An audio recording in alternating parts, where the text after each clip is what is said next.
ce changement de grille n'a rien d'anodin. Alors que M6 devait initialement diffuser un numéro inédit d'enquête exclusive consacré à l'Alaska, la chaîne a finalement choisi de coller à l'actualité géopolitique.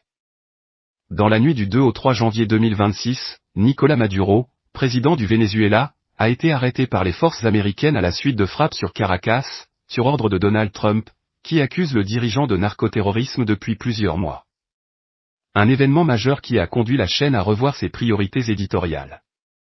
Après un numéro de Capital présenté par Julien Courbet à 21h10, M6 diffusera donc à 23h10 une rediffusion d'enquête exclusive intitulée Violence, pillage, marché noir, panique au Venezuela.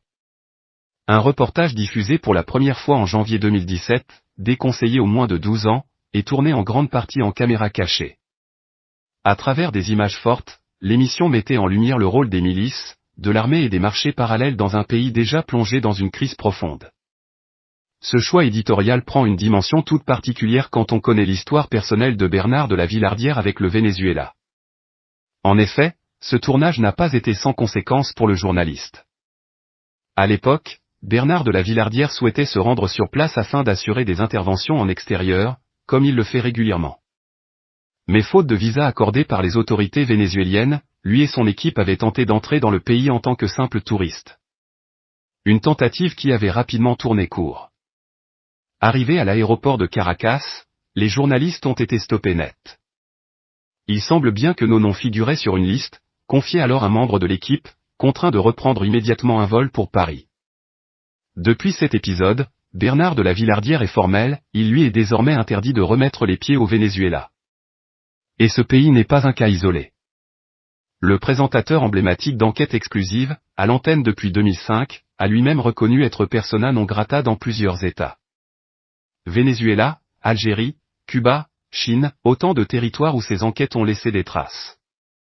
À propos de la Chine, il déclarait sans détour, en Chine, il ne m'aime pas beaucoup. Je n'arrive plus à rentrer en Chine depuis quelques années. En Algérie, la diffusion d'un reportage consacré au mouvement Irak avait également provoqué la colère des autorités. Même l'Égypte figure sur la liste noire du journaliste, comme il l'a confié à Télé 7 jours, je ne peux plus aller au Venezuela. J'y suis allé une fois et la deuxième fois, on m'a remis dans un avion dès mon arrivée. L'Égypte, j'y suis allé en tant que touriste, mais les douanes ne l'ont pas oublié et lorsque j'y suis retourné avec ma femme en vrai touriste, ils ne m'ont pas laissé entrer. Loin de se laisser freiner par ces interdictions, Bernard de la Villardière poursuit son travail d'enquête autrement. Récemment, il a lancé Néo, une plateforme de reportage vidéo en ligne, avec l'envie de montrer une France plus positive et de se recentrer sur les territoires. Il faut que je me réconcilie avec la France parce que c'est ici que je vais finir mes vieux jours, confiait-il avec humour sur Europe 1. En attendant, ce dimanche soir, c'est bien le Venezuela et une enquête qui lui a valu une interdiction de territoire qui remet Bernard de la Villardière au cœur de l'actualité internationale.